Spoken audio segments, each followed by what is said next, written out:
আসসালামু আলাইকুম রহমতুল্লাহ। দর্শক, জুলাই গণ অভ্যুত্থানে আহতদের সারা দেশের সকল সরকারি হাসপাতালে বিনামূল্যে চিকিৎসা সেবা নিশ্চিত করার জন্য স্বাস্থ্য মন্ত্রণালয়ের হেলথ কার্ড বিতরণ কার্যক্রমের উদ্বোধন করেছেন প্রধান উপদেষ্টা ডক্টর মোহাম্মদ ইউনূস।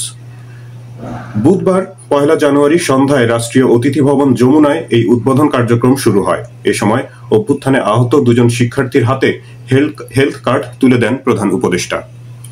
শিক্ষার্থীরা হলেন নরসিংদীর ইউনাইটেড কলেজের শিক্ষার্থী ইফাত হোসেন ও ঢাকা বিশ্ববিদ্যালয়ের দুর্যোগ ব্যবস্থাপনা বিভাগের শিক্ষার্থী ইসরাত জাহান ইমু।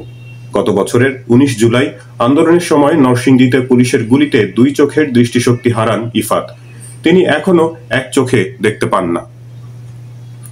অপরদিকে ১৫ জুলাই ঢাকা বিশ্ববিদ্যালয় এলাকায় নারী শিক্ষার্থীদের উপর নিষিদ্ধ ঘোষিত ছাত্রলীগের হামলায় গুরুতর আহত ইসরাত বর্তমানে বিএসএমএমইউতে চিকিৎসাধীন আছেন। তাদের দুজনের সঙ্গে কথা বলে চিকিৎসা সেবা ও অন্যান্য বিষয়ে খোঁজ নেন প্রধান উপদেষ্টা।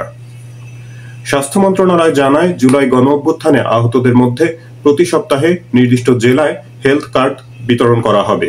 এ সময় জাতীয় চক্ষু বিজ্ঞান ইনস্টিটিউটের পরিচালক প্রফেসর খায়ের আহমেদ চৌধুরী প্রধান উপদেষ্টাকে চিকিৎসা কার্যক্রম সম্পর্কে অবহিত করে বলেন, এখন পর্যন্ত চক্ষু বিজ্ঞান ইনস্টিটিউটে ১০৭৪ জন চিকিৎসা নিয়েছেন। তাদের মধ্যে ৩৯ জনের দু চোখ চিরতরে নষ্ট হয়ে গেছে। প্রায় ৪৫০ জনের এক চোখ ক্ষতিগ্রস্ত হয়েছে। তিনি জানান, চোখের ইনজুরির জন্য প্রায় ৬৫০ অপারেশন করা হয়েছে। এর মধ্যে দ্বিতীয় ধাপে ৩০০-র বেশি রেটিনা সার্জারি হয়। চক্ষু বিজ্ঞান ইনস্টিটিউটের বাইরে দুটো হাসপাতালে ৬০ জন রোগীর অপারেশন হয়েছে। কোনো কোনো রোগীর তৃতীয় ধাপেও অপারেশনের প্রয়োজন পড়ছে বলে জানান তিনি।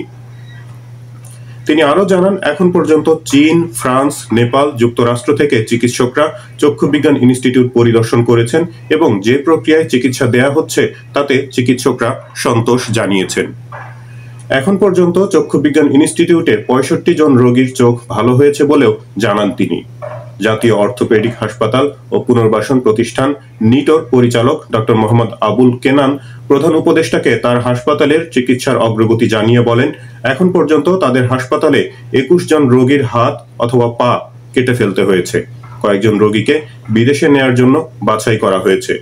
চিকিৎসাধীন অধিকাংশ রোগী ধীরে ধীরে সুস্থ হবে এবং তাদের কেউ মৃত্যু ঝুঁকিতে নেই বলেও জানান তিনি।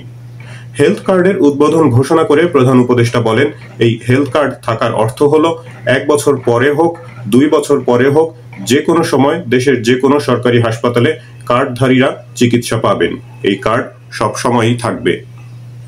তিনি বলেন, জুলাইয়ে আহত যোদ্ধাদের চিকিৎসা সেবা নিশ্চিত করা রাষ্ট্রের দায়িত্ব। সেটা আমরা করব। অভ্যুত্থানে শহীদ পরিবার ও আহতদের আর্থিক নিরাপত্তা নিয়ে উদ্বেগের কোনো কারণ নেই। তাদের আর্থিক নিরাপত্তা সরকার নিশ্চিত করবে। তবে এর পাশাপাশি জুলাইয়ে আহত যোদ্ধাদের মানসিকভাবে, সামাজিকভাবে পুনর্বাসন করার বিষয়ে আমাদের ভাবতে হবে। এটাকে গুরুত্ব দিতে হবে। মানুষগুলো যেন আনন্দে তাদের জীবন যাপন করতে পারে, সমাজে প্রতিষ্ঠিত হতে পারে, সেই বিষয়ে যথাযথ উদ্যোগ নিতে হবে। তিনি আরো বলেন, যার যেটাতে আগ্রহ আছে তারা যেন সেই কাজটি আনন্দ নিয়ে করতে পারে। ধাপে ধাপে সেটার পথ তৈরি করে দিতে হবে। চিকিৎসা দিয়ে শারীরিকভাবে সুস্থ করার পাশাপাশি তাদের মানসিক স্বাস্থ্যের দিকেও মনোযোগ দিতে হবে। এ সময় উপস্থিত ছিলেন স্বাস্থ্য উপদেষ্টা নূরজাহান বেগম, স্বাস্থ্য ও পরিবার কল্যাণ মন্ত্রণালয়ের প্রধান উপদেষ্টার বিশেষ সহকারী অধ্যাপক ডক্টর মোহাম্মদ সায়েদুর রহমান, তথ্য উপদেষ্টা নাহিদ ইসলাম, স্বাস্থ্য সচিব মোহাম্মদ সাইদুর রহমান এবং জুলাই শহীদ স্মৃতি ফাউন্ডেশনের প্রধান নির্বাহী মীর মাহবুবুর রহমান স্নিগ্ধ ও সম্পাদক সার্জিস আলম সহ আরো অনেকে। দর্শক, খবরটি এই পর্যন্তই। আপনারা সবাই ভালো থাকবেন। প্রার্থনা সবার জন্য। আল্লাহ হাফেজ।